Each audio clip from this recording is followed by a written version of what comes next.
Child trafficking is a specific form of human trafficking, often described as modern slavery.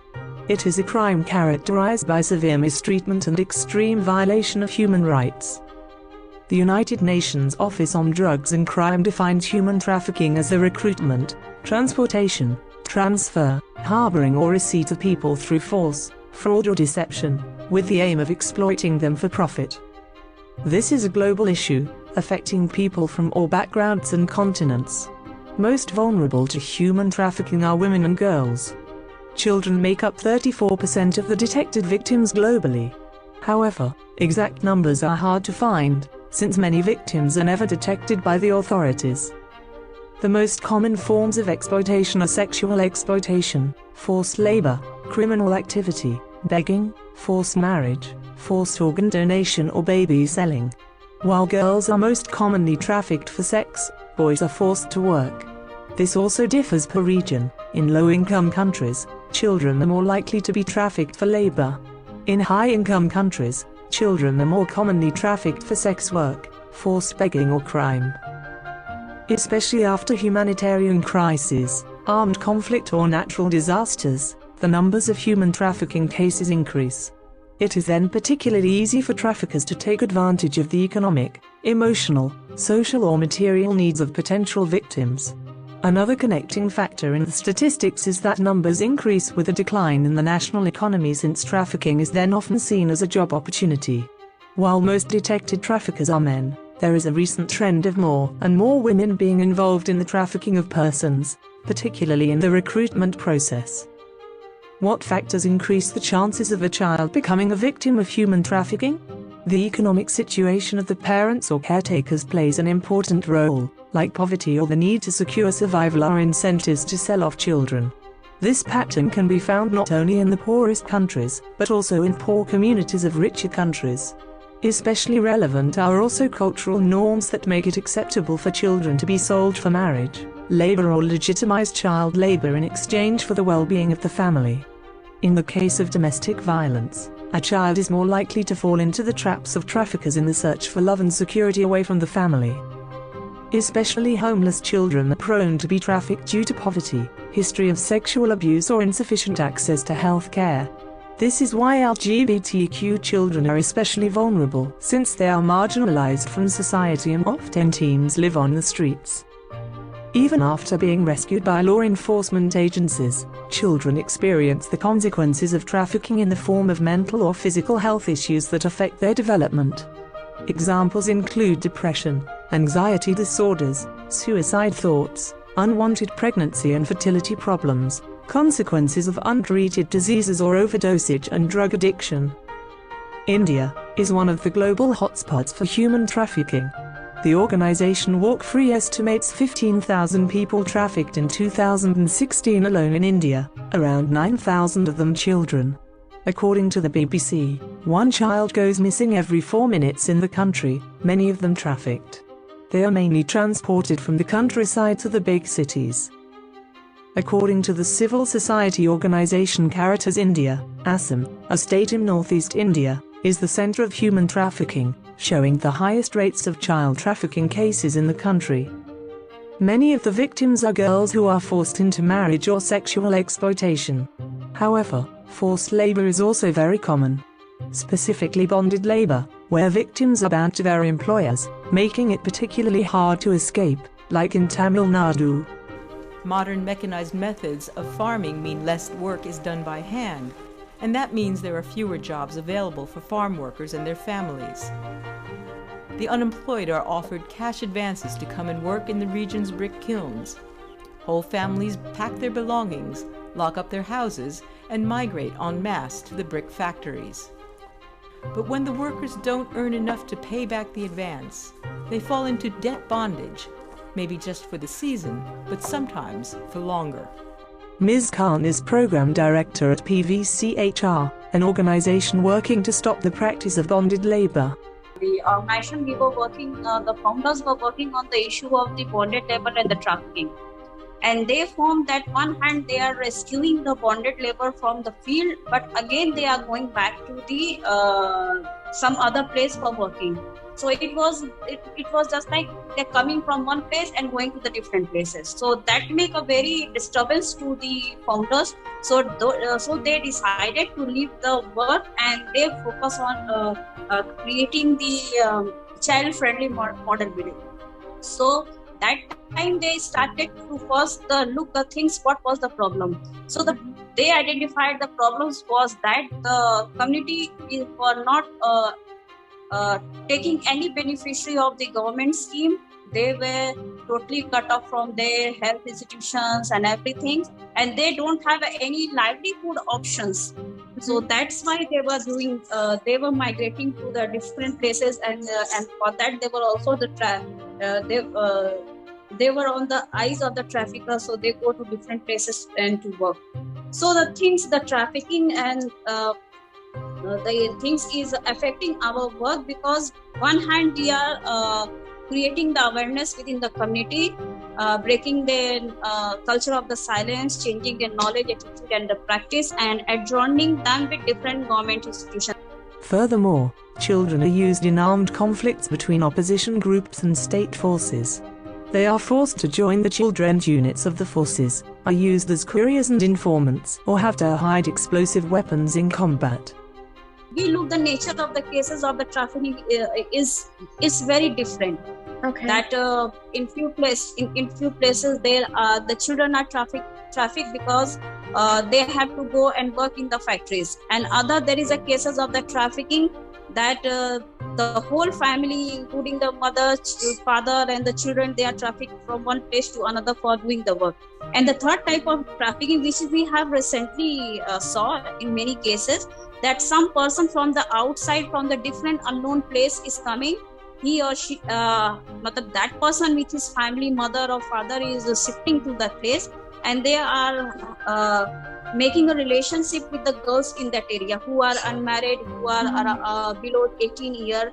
They are making the love affair connections, and after that they are doing the trafficking of that girl. In India, the origins of child trafficking lie with lack of education, poverty and economic depression. The main thing is awareness. They do not know what's going to happen. Their focus is limited. They have 4-5 mouths to feed, so one mouth less would be, very, okay for them, so they can feed the other two.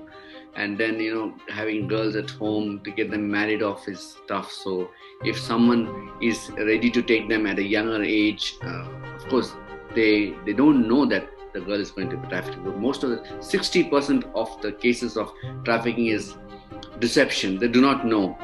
The parents do not know.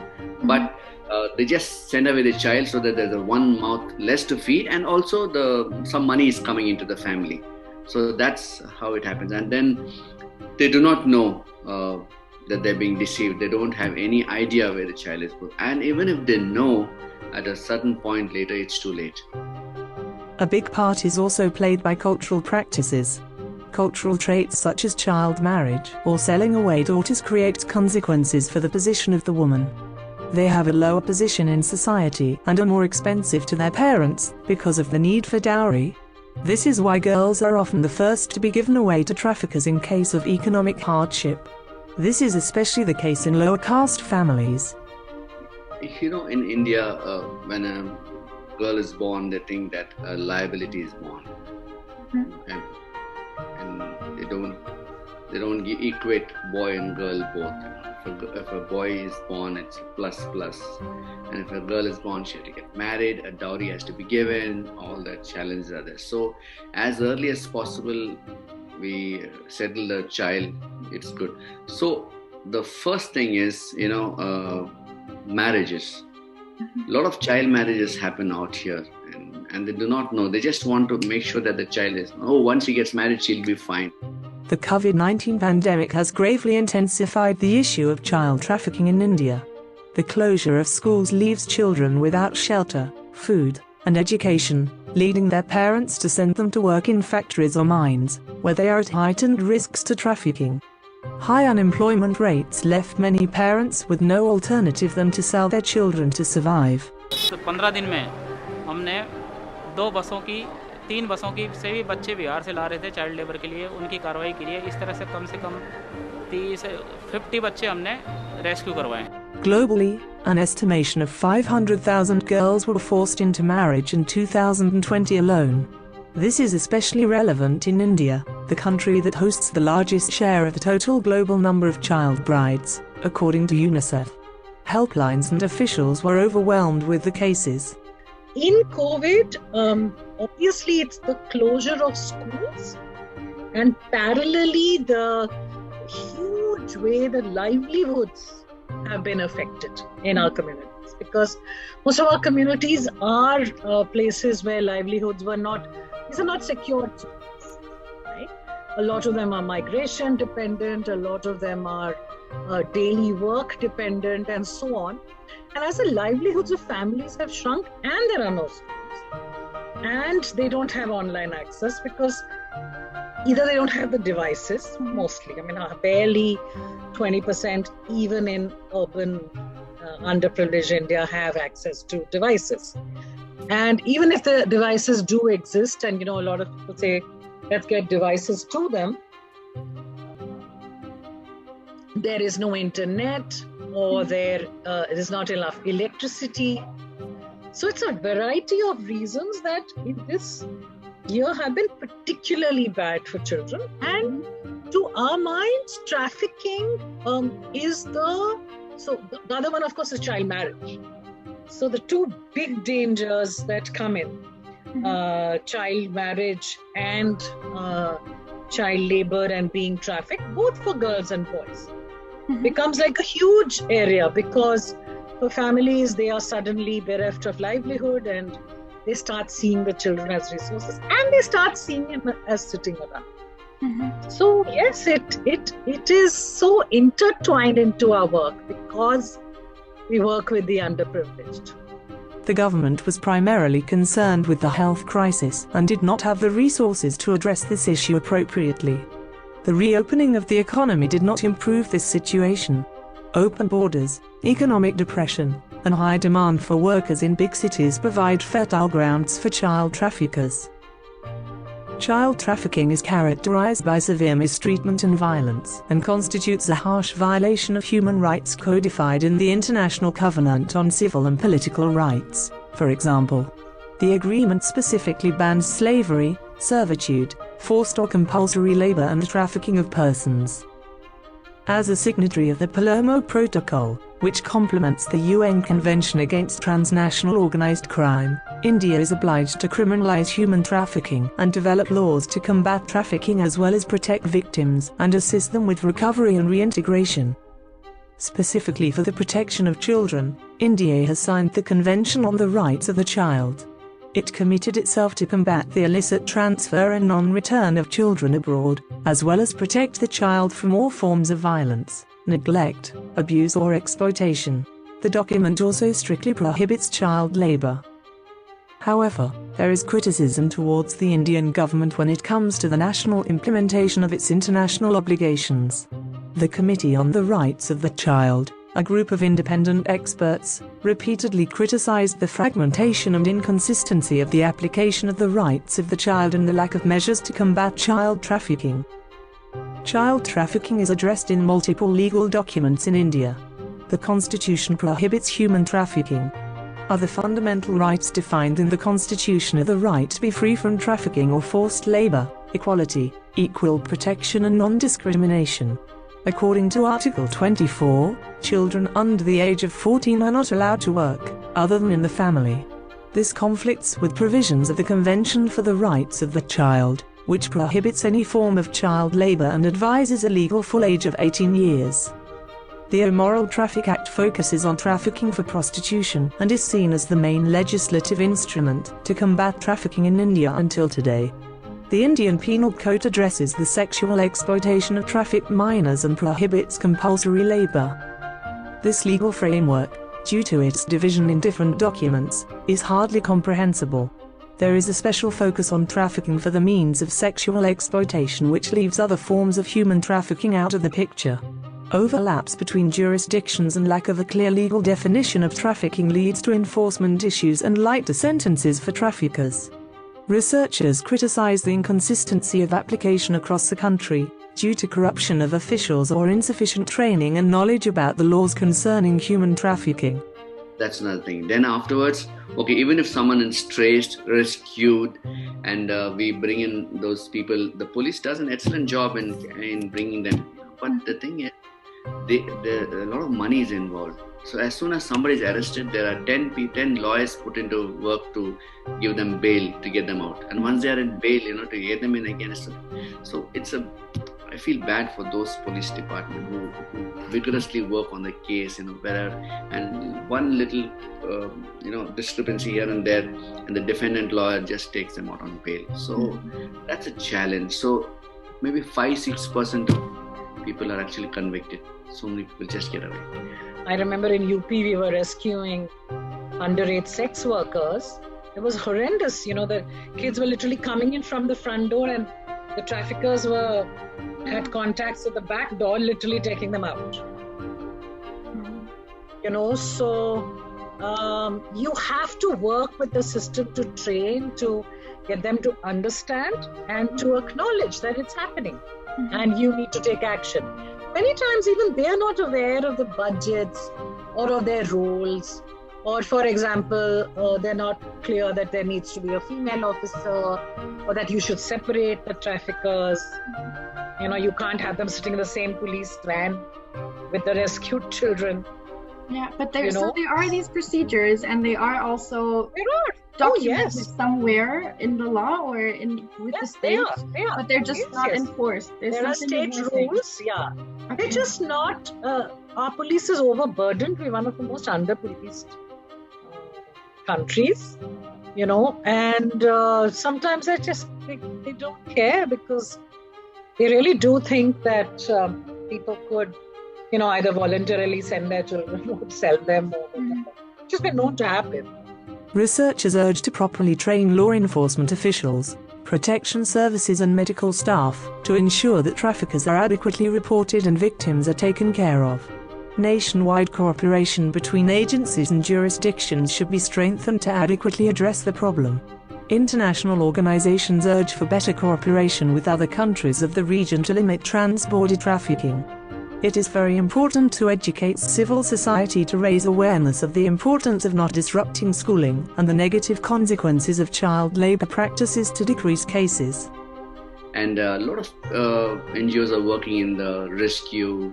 A lot of them are working in the rehabilitation, but very, very few in the place where prevention is. And mainly because, prevention is not tangible.